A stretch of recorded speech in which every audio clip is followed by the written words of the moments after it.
If your quest for longevity feels overwhelming, here's some good news. It starts with one simple daily habit. MitoPure gummies from Timeline. They're the first ever longevity gummies that ignite mitophagy, your body's natural anti-aging pathway. MitoPure is a clinically validated solution backed by over 15 years of research. MitoPure gummies utilize a powerful compound that redefines what's possible for your longevity. MitoPure produces the first ever urolithin A gummies that support your cellular energy so you feel strong, clear, and vibrant. Boost your cellular energy and enhance muscle strength and endurance, all without changing your diet or exercise routine. As someone who loves to stay active, I've noticed a significant boost in my workouts since I started using it. I feel stronger and more energized, and my recovery time has improved dramatically. Better recovery starts at the cellular level. For more information and to order, just go to timeline.com/Hoffman. Use coupon code Hoffman at checkout for 20% off. That's timeline.com/Hoffman for 20% off MitoPure gummies with code Hoffman.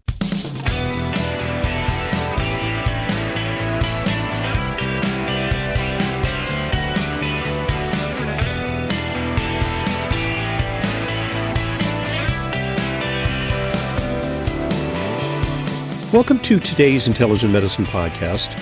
I'm your host, Dr. Ronald Hoffman. You know, among the most challenging diseases that we face these days are neurological diseases, and particularly Alzheimer's disease, which promises, unfortunately, to become a scourge because as Americans age, we expect to be swamped with aging baby boomers and soon Gen Xers who may be suffering from cognitive decline. Our current research track, a lot of people have criticized because it concentrates on what's called the amyloid hypothesis, which is that amyloid, which is a type of gunk, accumulates in our brain, and we've developed powerful medications to be, in effect, plaque busters, which get rid of the amyloid, targeting what is a consequence of the disease, but may not be a root cause of the disease. And ultimately, these drugs are expensive. They have a lot of side effects. They have to be employed very early in the course of Alzheimer's. We don't have such good tests to test people to find out if they are susceptible to Alzheimer's disease. They have to be taken for years. And unfortunately, they provide marginal benefits. They are not a cure. So a lot of people think that we may be on the wrong track. We often talk about lifestyle measures that can forestall Alzheimer's disease, healthy diet, adequate sleep, certainly exercise. All those are part of an all-of-the-above program to address Alzheimer's risk. Yet people still come down, unfortunately, with premature cognitive decline. And today we're going to shed light on a very interesting perspective on neurodegenerative diseases with Nikki Schultek, who is founder of Intracell Research Group and co-founder of something called the Alzheimer's Pathobiome Initiative. We're getting a little science-y here, so let's translate into clear language.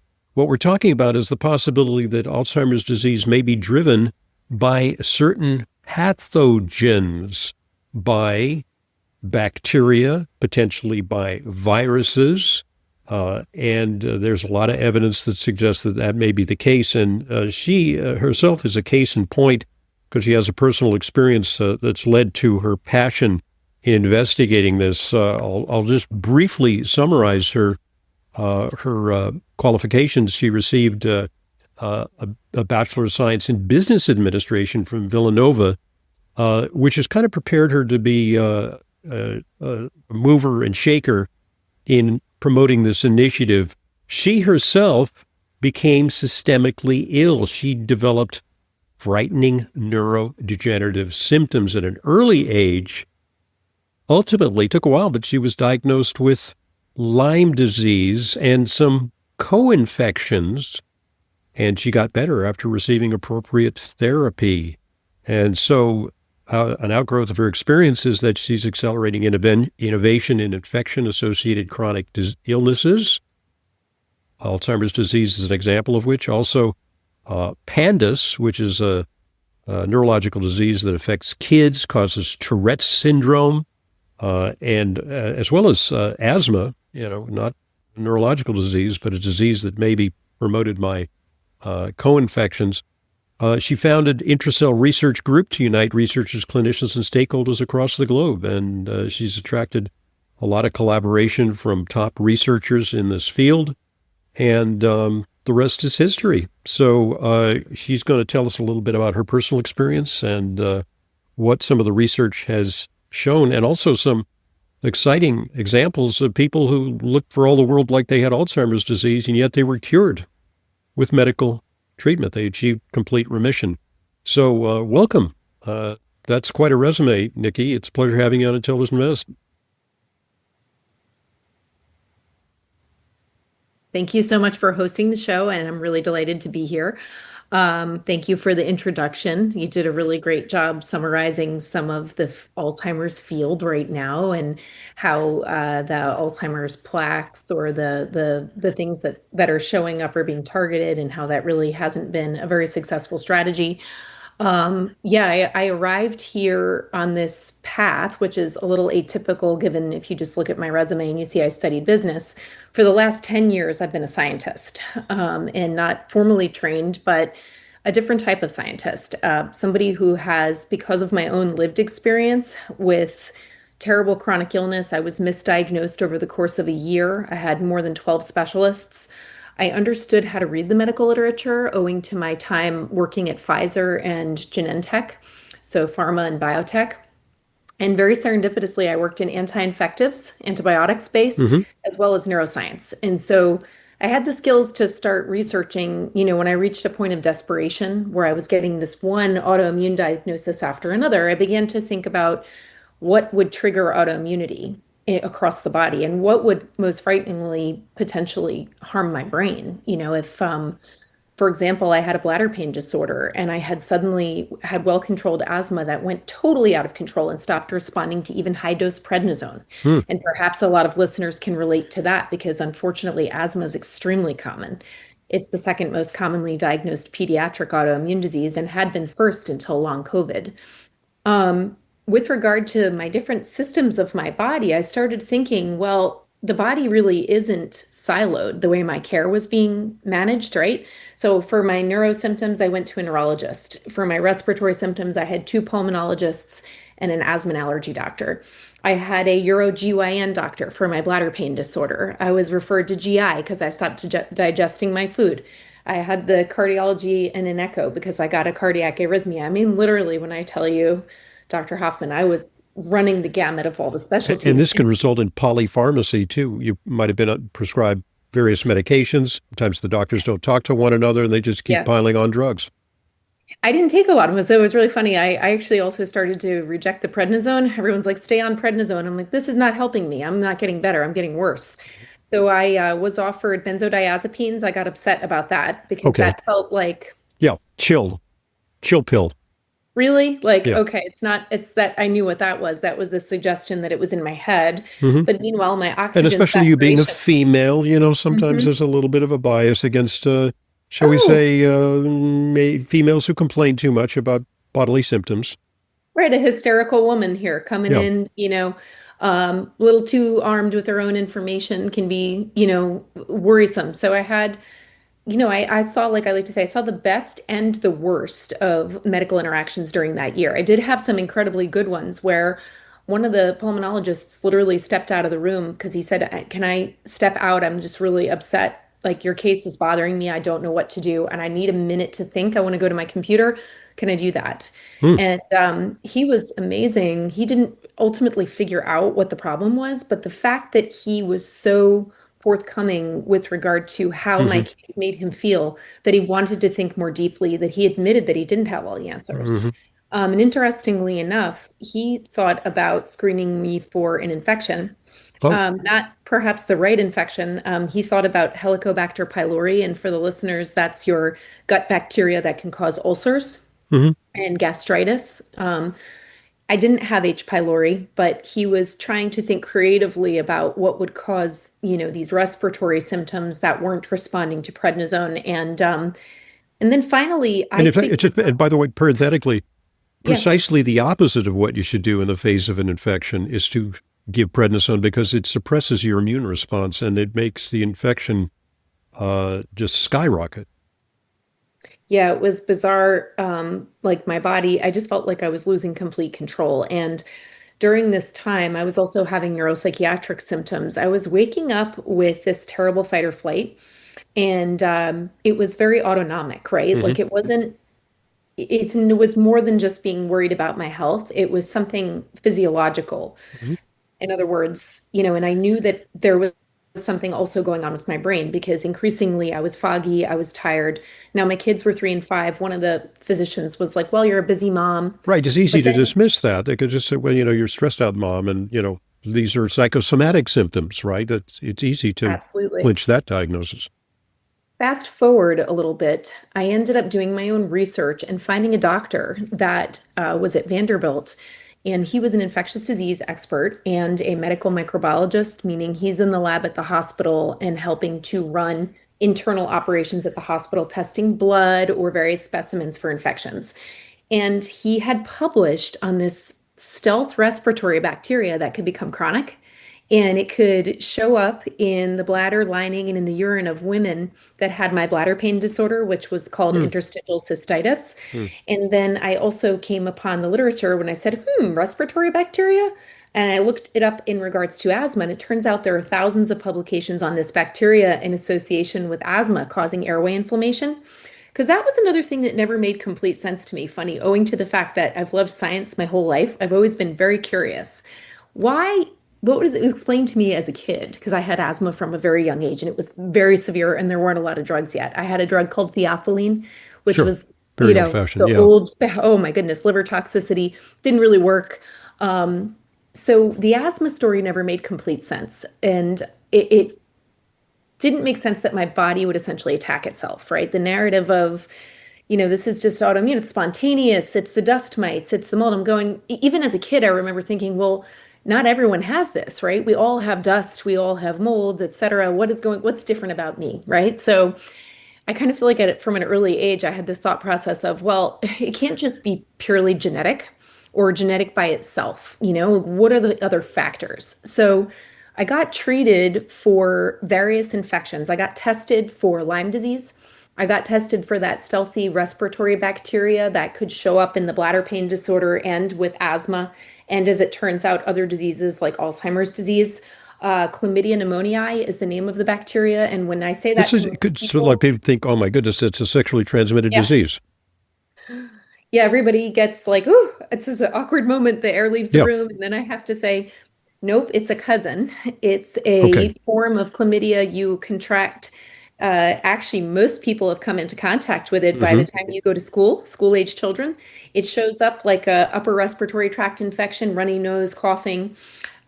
People might think they have a virus and then they cough and infected particles of saliva. You breathe those in and that's how it travels. Hmm. And the population, like once you get to middle age 50 through about 80, the prevalence of this, like if you test people's blood, so like surveillance, where we look at large populations, Hmm. the majority of people have been infected with the organism. Hmm. And what's wild is that almost no one tests for it.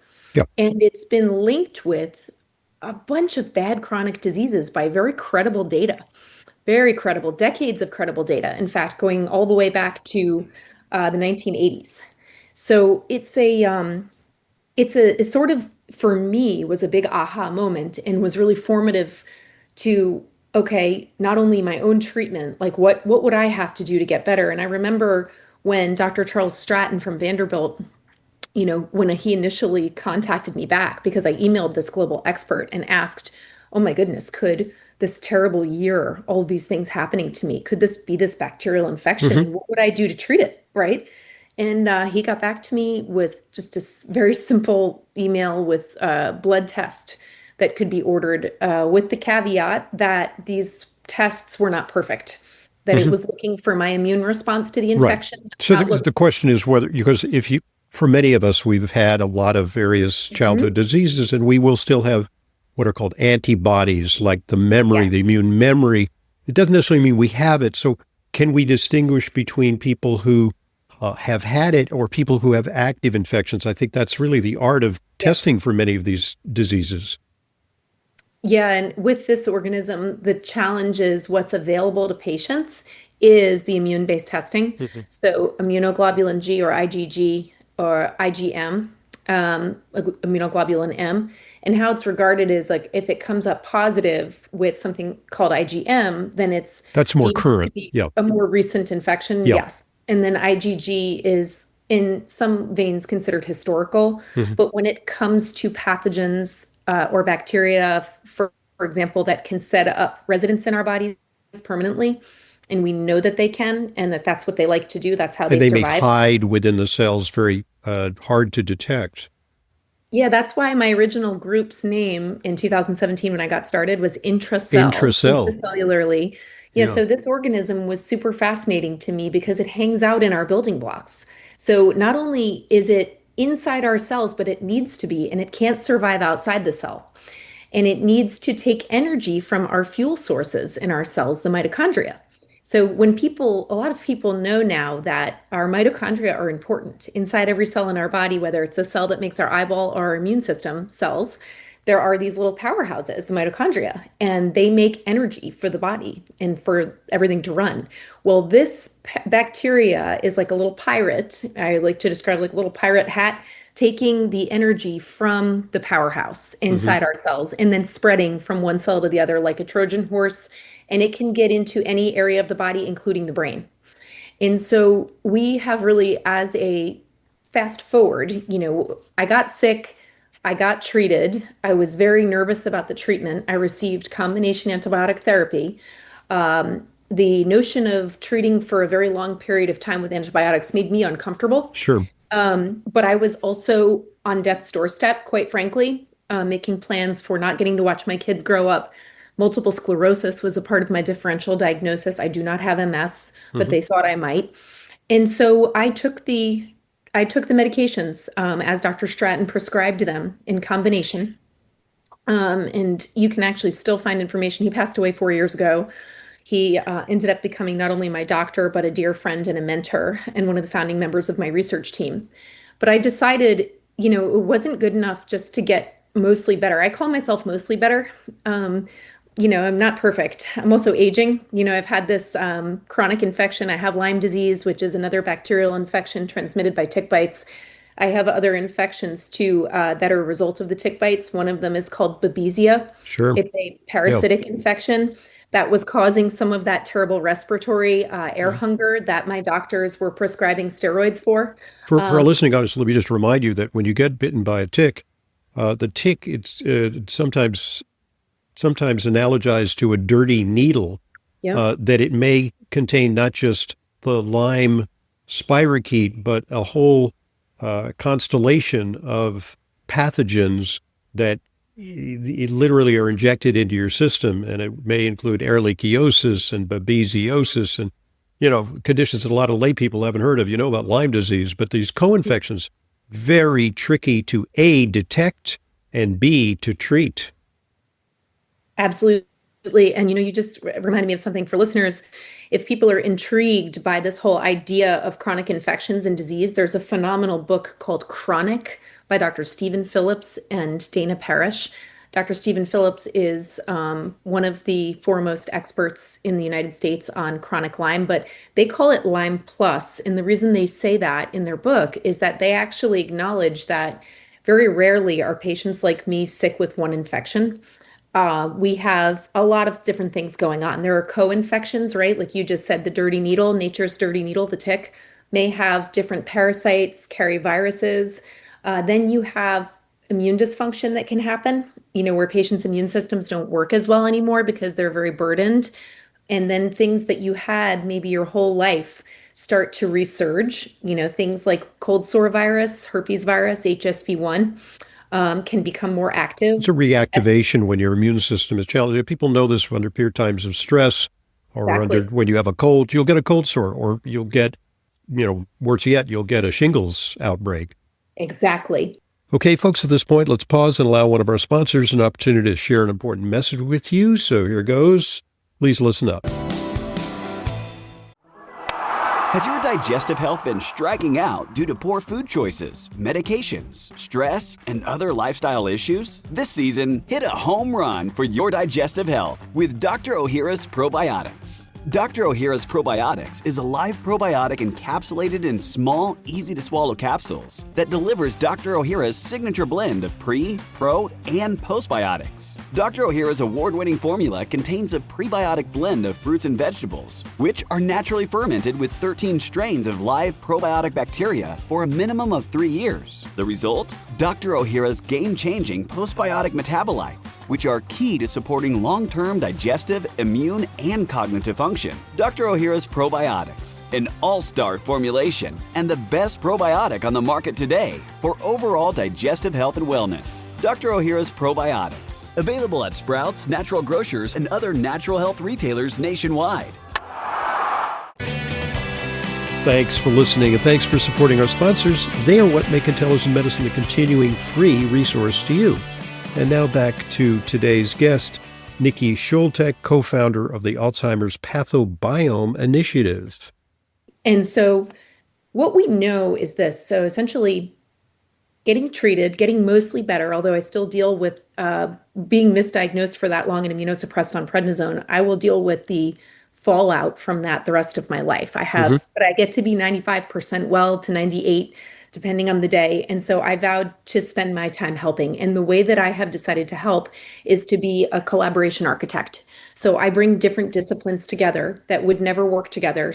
Even just like my medical team, if you think about what I had as far as doctors, had my cardiology spoken to GI, spoken to UroGYN, talked to neurology, had they talked to the infectious disease doctor I saw, or any one of my 3 lung doctors, or any of the other physicians I saw, maybe there could have been a aha moment, right? Like a brainstorm session. So the body is so complex. But for example, the brain, the symptoms that I experienced in my brain were the most disturbing of all, right? The idea of, having cognitive problems, the idea of it being MS, the idea of having these terrible fight or flight symptoms, I think that was the most frightening thing. And the possibility of, losing my faculties, losing that which makes me who I am. So we decided, myself, and at first a small grassroots group of scientists, to really focus in on the brain. And initially we were studying just one pathogen, this bacteria, Chlamydia pneumoniae. And fast forward over the last 10 years, our group grew. We realized, we started onboarding all of these other specialties, people working in immunology, veterinary medicine, people studying viruses, bacteria, fungal infections, parasites, people studying different parts of the body and different diseases altogether, like glioblastoma and glioma, brain cancers.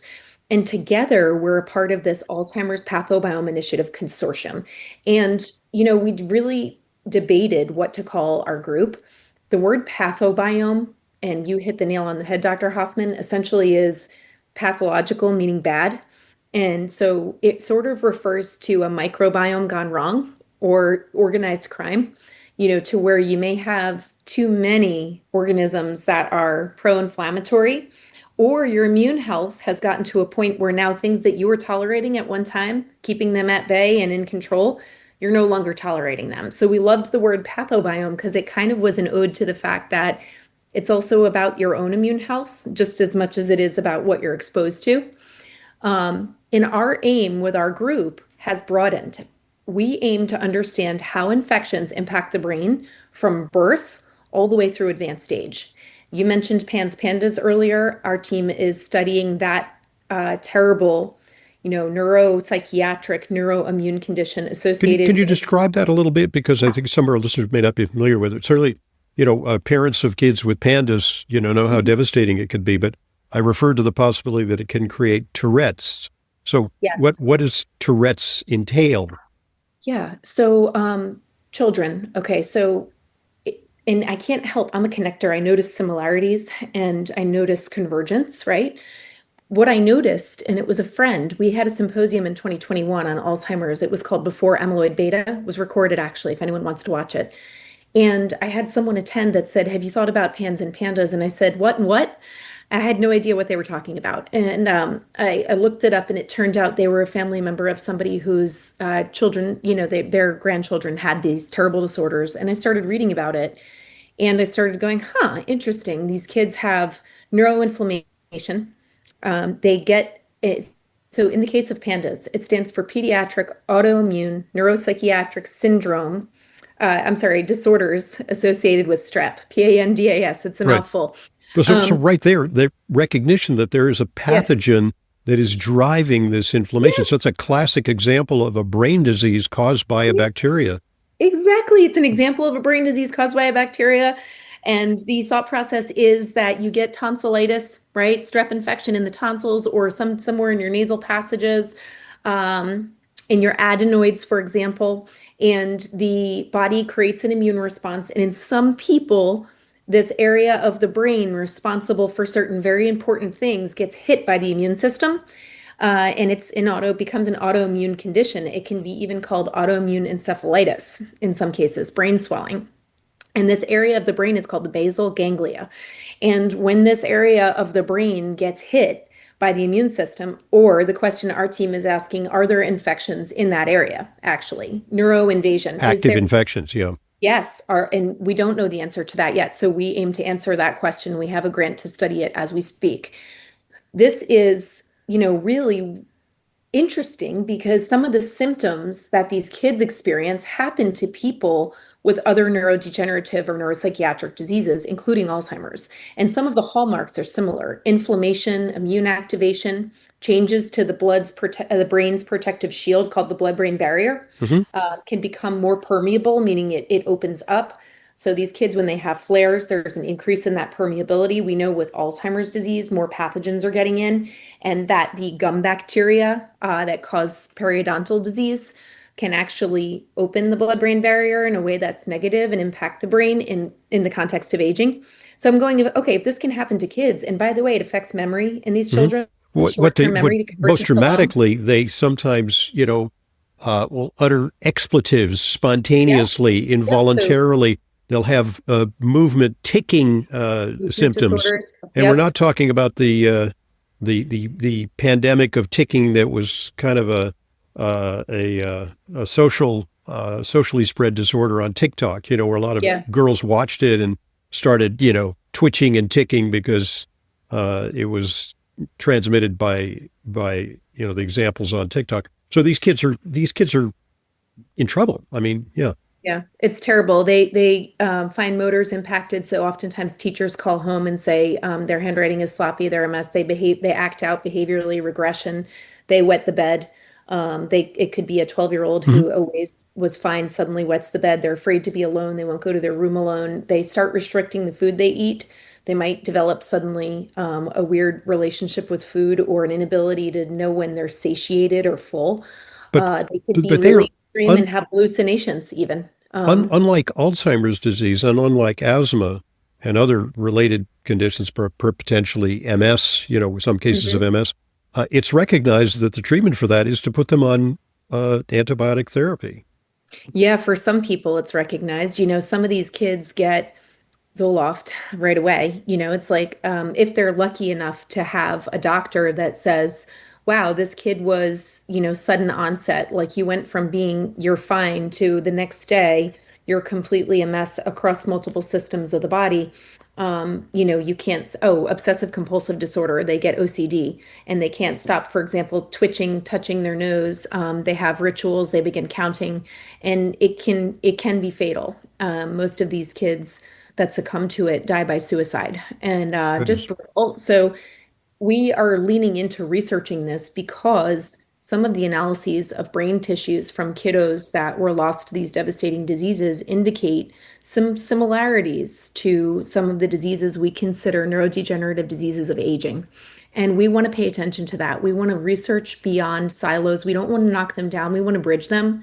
So our team has scientists looking at specimens from children that died with that disease, but also alongside Parkinson's, Alzheimer's, ALS, epilepsy, because there is evidence across so many different diseases, Dr. Hoffman, that infections play some role and that the immune response plays some role. And we don't exactly know how it's working yet in every case, but we do know that antimicrobial therapy in some cases with certain diseases has led to very profound remissions for patients. Okay, And I want to talk about that in part two because, we want to know about the rubber meets the road. Yes, theoretically, this is possible, but there Mhm. are some cases, and you've documented some of these cases, We have. where people who have been diagnosed as having a classic neurodegenerative disease, Alzheimer's, etc., that with the proper treatment, long-term antibiotic, appropriate use of antibiotics, target some pathogen, they get better. They have a remission. That's exciting. We're going to talk about that in part 2. So Nikki Schultek, today's guest, is co-founder of the Alzheimer's Pathobiome Initiative. How can listeners find out about that if they have a loved one who perhaps has one of these conditions and they want to perhaps get a third opinion from an expert on, is it possible that a course of proper treatment could address their underlying problem? Where can they turn to? We have a website for our organization called alzpi.org, and ALZPI, like Pathobiome Initiative, or privateinvestigator.org. And then we also, it's really a scientific website geared toward the collaboration piece. So it's not a patient-centered site. However, I always recommend, if someone wants to rule out infections as a driver for their loved one's chronic illness, whether it's a brain disease or not, a great resource is the ILADS, the International Lyme and Associated Diseases Society, and it's www.ilads.org. These are root cause practitioners. It's a global clinician practitioner group. And of course, there are other wonderful integrative functional specialists in the country, but that just happens to be a website that offers a clinician search tool where you can see where there is a doctor near you. Additionally, for pediatric cases, there's a medical society called MAPS, M-A-P-S, and if people Google pandas and MAPS, you'll come up with their website. They too have a search tool for pediatric specialists that help with neuroinfectious issues with kiddos. And and I do need to add a page to our website with some resources. So you're jogging my memory there that's a need. Because I'm sure we do get visitors that are not scientists. Okay, we'll come back with some examples and talk more about the potential to address challenging medical conditions. Many challenging medical conditions may have as a root cause, at least in part, some form of infection. Once that infection is addressed, the condition can improve, or even you can achieve a cure. So exciting prospect, and I think a much ignored perspective in medicine. I'm Dr. Ronald Hoffman, and this is the Intelligent Medicine Podcast.